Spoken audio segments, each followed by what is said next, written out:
ഓ മൈനിൻ adventure enjoy head outside speak.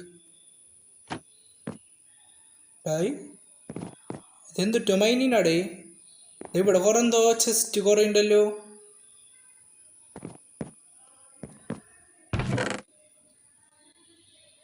Guys നമുക്ക് ഇതെല്ലാം അതെടുക്കണോ? ഫുള്ള് എടുക്കാം ഗൈസ്, നമുക്ക് ആവശ്യം വരും.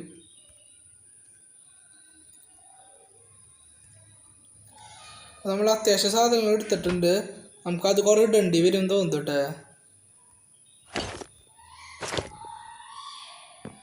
അപ്പോൾ ഗൈസ്, അപ്പോൾ നിങ്ങളെല്ലാവരും സബ്സ്ക്രൈബ് ചെയ്യാൻ നമ്മൾ സപ്പോർട്ട് ചെയ്യാം മാക്സിമം കാണുന്നവർ. അപ്പോൾ അവിടെ ഇവർ തന്നെ ഒരാൾ നമ്മുടെ സപ്പോർട്ടിന് വേണ്ടി വെച്ചിട്ടുണ്ട്. അവിടെ ഒരു പേര് കാണുന്നുണ്ടോ? നിങ്ങൾ ശ്രദ്ധിച്ച് നോക്കിയാൽ മതി. ഓ അപ്പോൾ ആളുകളുണ്ടല്ലേ ഇവിടെ. ഇവിടെ ഒരു ചെസ്റ്റ്. ഓ